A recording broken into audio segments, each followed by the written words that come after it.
السلام علیکم۔ جو ناقد ہے اسے جتنی بھی صفائیاں پیش کی جائیں وہ کسی حال میں خوش نہیں ہوتا۔ میں مانتا ہوں کہ ایل نینو فیکٹر کے ڈکلیئر ہونے کے بعد ملک میں وقفے سے بارشوں کی پیش گوئی کی گئی تھی، مگر بدقسمتی سے ویدر ایجنسیاں جو ایل نینو کی شدت بتا رہے ہیں ویسا کچھ ہے ہی نہیں۔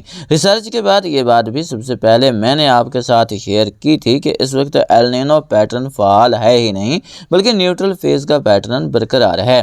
نیوٹرل فیز میں جیسا کہ پاکستان کے آس پاس ہائی پریشر منڈلا رہا ہے ویسے ہی بحیرہ روم کے آس پاس بھی ہائی پریشر منڈلا رہا ہے، اس لیے ابھی تک بحیرہ روم میں کوئی بھی خاطر خواہ سسٹم تشکیل نہیں پا سکے۔ جو بھی مغربی سلسلے تاجکستان ترکمانستان تک پہنچ رہے ہیں یہ بحر اوقیانوس کے شمالی حصے میں بننے والے ہوا کے کم دباؤ ہیں جو یورپ کے ساتھ ساتھ ایشیا کے شمالی حصے کو بھی متاثر کر رہے ہیں۔ مڈل ایسٹ اور پاکستان تک ان کا جھکاؤ زیادہ نہیں ہے کیونکہ یہاں سے گزرنے والی جیٹ خشک علاقوں سے آ رہی ہیں، اس لیے وہ خاطر خواہ کارکردگی نہیں دکھا سکیں۔ واضح کرتے چلوں کہ نیوٹرل پیٹرن میں واکر سیل واضح اور مضبوط نہیں ہوتا بلکہ چھوٹے ٹکڑوں میں بٹ جاتا ہے۔ یہی وجہ ہے کہ ہمارے ارد گرد ابھی بھی ہائی پریشر اور اینٹی سائیکلون کا واضح اثر موجود ہے۔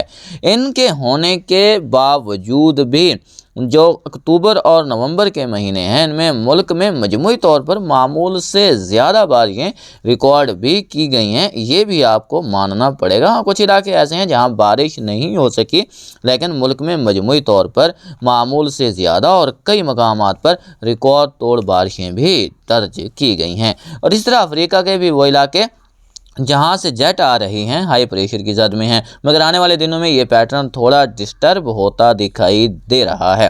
اگر ایسا ہوتا ہے تو جلد یہ موسمی پیٹرن بھی تبدیل ہونا شروع ہو سکتا ہے۔ بہرحال تازہ ترین موسمی صورتحال کے مطابق آج سہیوال، فیصل آباد، ٹوبر ٹیک سنگھ، خانے وال، بہاول نگر، ملتان، مظفر گڑھ سمیت پنجاب، جنوبی کشمیر اور جنوب مشرقی خیبر پختونخوا کے علاقوں میں بعض مقامات پر گہری دھند چھائی ہوئی ہے۔ پنجاب کے اکثر مقامات پر کافی شدید دھند ہے اور اس کے بادل بھی آسمان پر موجود ہیں، جبکہ دیگر صوبوں میں یہ گراؤنڈ لیول کی کیٹیگری میں ہی درج کی جا رہی ہے، اس لیے جلد چھٹ جائے گی۔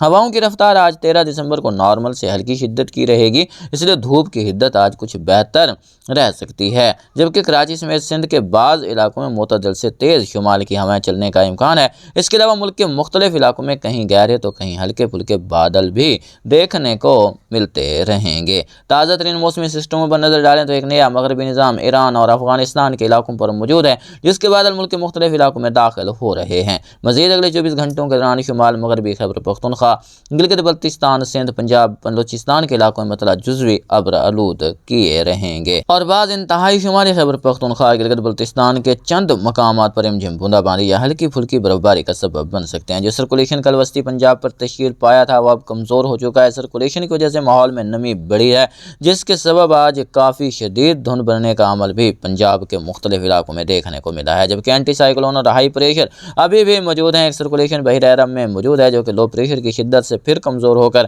سرکولیشن کی حالت میں دیکھنے کو مل رہا ہے۔ یہ مزید شدت اختیار کر کے سمندری طوفان بنے ایسا امکان نہیں اور اس بارے پہلے بھی کئی بار آگاہ کیا جا چکا ہے۔ مڈ رینج فورکاسٹ کے مطابق 14 سے 17 دسمبر کے دوران مغربی اور شمالی خیبر پختونخوا، گلگت بلتستان، کشمیر اور مغربی بلوچستان کے علاقوں میں بارش اور پہاڑوں پر برفباری کا امکان ہے۔ ان علاقوں میں بارش کے واضح امکانات موجود ہیں، جبکہ اسلام آباد، راولپنڈی، مریا ٹک، چکوال، سرگودا، خوشاب، جہلم، میاں والی، بھکر، تلہ گنگ، وادی سون، سیالکوٹ، گجرات، بارکھان، کولو، ڈیرہ بگٹی، ڈیرہ اسماعیل خان سمیت کچھ محدود علاقوں میں بادل بننے اور بارش کے کمزور امکانات رہیں گے۔ ملک کے باقی علاقوں میں اونچائی والے بادلوں کی آمد و رفت رہنے کی امید ہے، تاہم موسم خشک ہی رہے گا۔ فی الحال سموگ کی شدت میں کافی حد تک کمی دیکھنے کو مل رہی ہے۔